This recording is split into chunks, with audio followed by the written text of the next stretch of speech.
खबरों के निष्पक्ष विश्लेषण के लिए सब्सक्राइब करें Jantantra TV and press the bell icon. Never miss any update.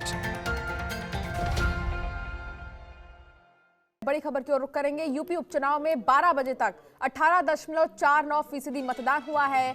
Naugawa सादत में 23.41% मतदान, बुलंदशहर में 19.17% मतदान हुआ है। देवरिया सदर में 18.10% मतदान, टूंडला में 17% मतदान हुआ है। मल्हनी में 15% मतदान हुआ है। घाटमपुर में 14.76% मतदान हुआ है।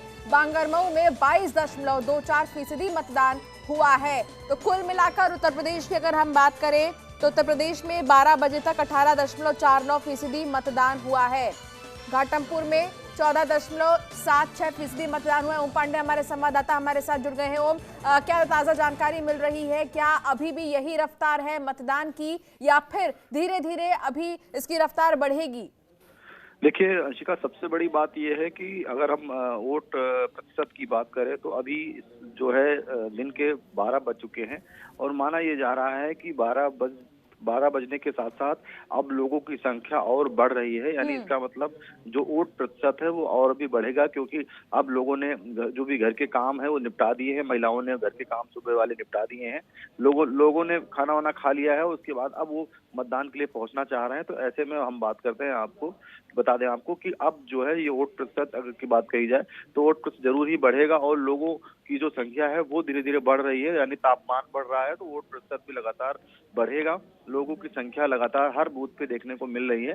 जौनपुर के जिस तरह से जौनपुर की बात करें तो यहाँ पर जिस तरह से मल्हई विधानसभा की हम पर मौजूद थे और उसके साथ साथ हमने तमाम लोगों की संख्या देखी। लोगों पर उत्साह है और लगातार जो कोविड की नियम गाइडलाइंस है उसका पालन करते हुए यहाँ पर लोगों की संख्या बढ़ती जा रही है।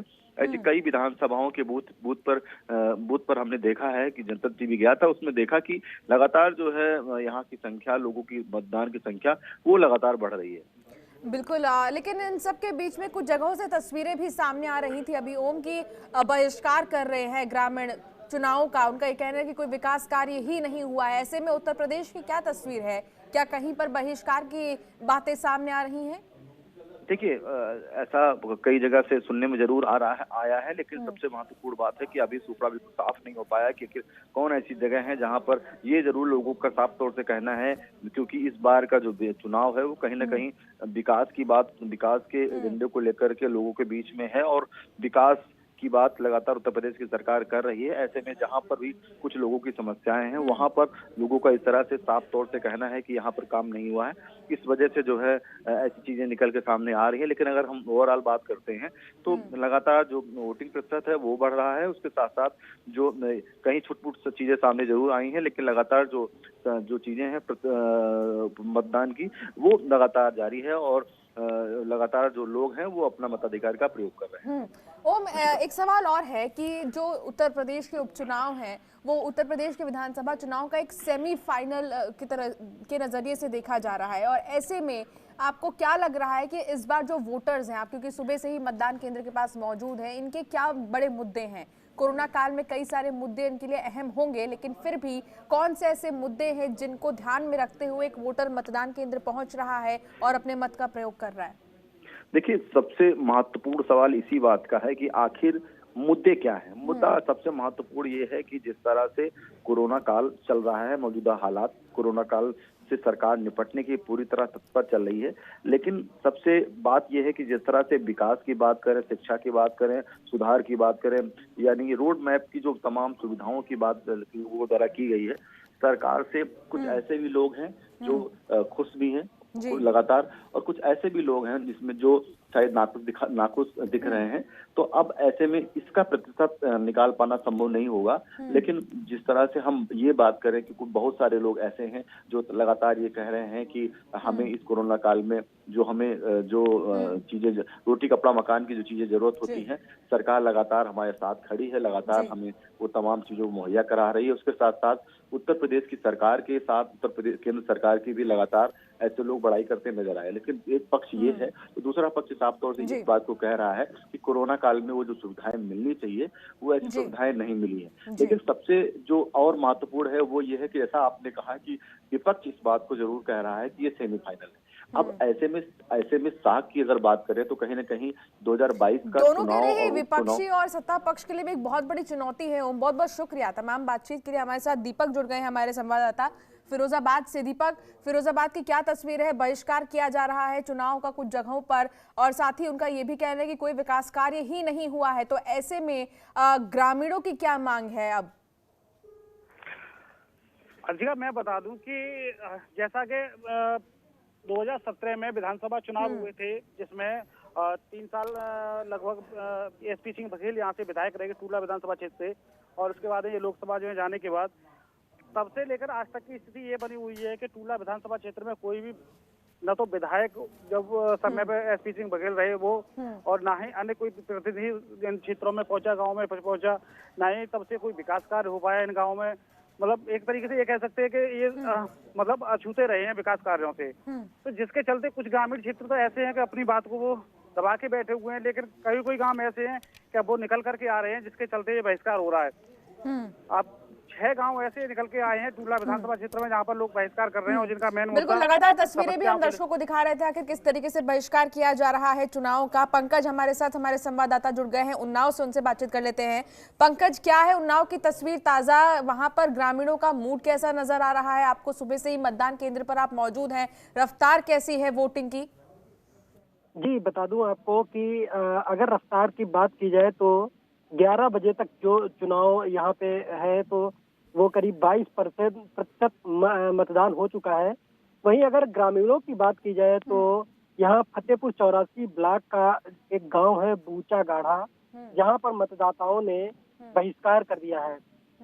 वहीं ग्रामीणों की मांग है कि उनके गांव में जो सड़क बदहाल है, पानी निकलने की समस्या, नाली न होने के कारण पानी सड़कों पर भरा रहता है, और सड़कों पर पानी भरे रहने के कारण वहाँ पे कीचड़ हो जाता है, जिससे उनको निकलने में खासी समस्याओं का सामना करना पड़ता है।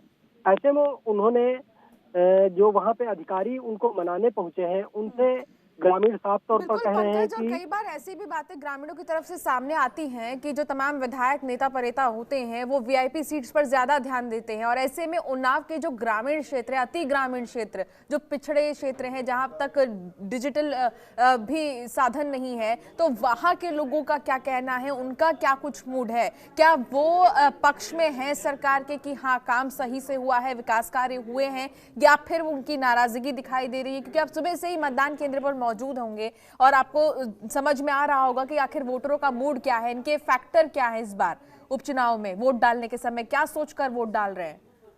जी, बता दूं आपको कि जो जैसा आप बता रही हैं कि जो ऐसे ग्रामीण जहाँ पे बहुत सारी जो मूलभूत आवश्यकताएं हैं उनकी नहीं पूरी हो पा रही हैं, ऐसे में उन ग्रामीणों का साफ तौर पर कहना है कि वह ऐसे प्रत्याशी को सपोर्ट कर रहे हैं या अपना वोट कर रहे हैं जिन पर उन्हें पूरा भरोसा है, या यूं कहें कि जिस प्रत्याशी पर वो पूरा भरोसा अपना जता पा रहे हैं कि जो चुनाव जीतेंगे तो उनकी जो मूलभूत जो जरूरतें हैं, सड़क, पानी, नाली, खड़ंजा इत्यादि को लेकर उनकी ये समस्याएं खत्म होंगी जड़ से, ऐसे प्रत्याशी को वोट कर रहे हैं। वहीं जो यहाँ पे वीआईपी सीट जो है, एक तरीके से जो प्रत्याशी होता है अमूमन देखने में ये आता है कि वो शहर तक ही सीमित रहता है, जबकि गांव में जो ग्रामीणों की जरूरत होती है वो नहीं पूरी होती है।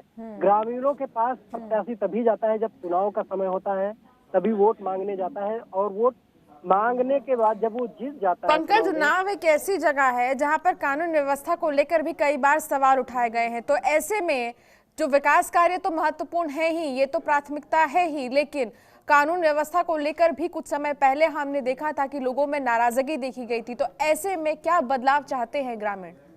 जी, आपको बताऊं, यहाँ पे जो बांगरमऊ विधानसभा सीट है, तो अगर कानून व्यवस्था की बात की जाए तो सबसे बड़ा सवाल इसी विधानसभा से उठकर आता है, क्योंकि यहाँ का जो पूर्व विधायक कुलदीप सिंह सेंगर था, उसके ऊपर रेप का आरोप और एक हत्या के मामले में षड्यंत्र करने के आरोप में उसे सजा हुई है। तो कहीं ना कहीं ये जो सीट खाली हुई है वो लॉ एंड ऑर्डर के सिचुएशन नहीं खाली हुई है।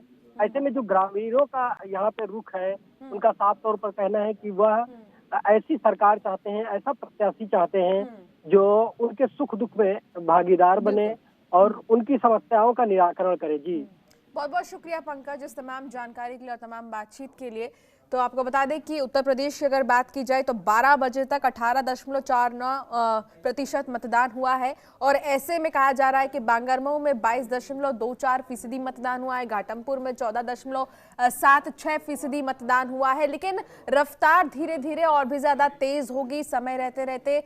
इसके साथ ही इस बार जो ग्रामीण हैं, इस बार जो वोटर्स हैं, उनके पास कई सारे ऐसे मुद्दे हैं जिनको ध्यान में रखते हुए वो वोट डालेंगे, चाहे कोरोना काल में स्वास्थ्य की सुविधा हो या फिर लगातार देखा जा रहा था कि रोजगार के मुद्दे को लेकर कितना काम किया है सरकार ने, राशन कितना ज्यादा वितरित किया है सरकार ने। इन तमाम चीजों को लेकर ग्रामीण आज वोट डाल रहे हैं। और खबरों के निष्पक्ष विश्लेषण के लिए सब्सक्राइब करें Jantantra TV and press the bell icon. Never miss any update.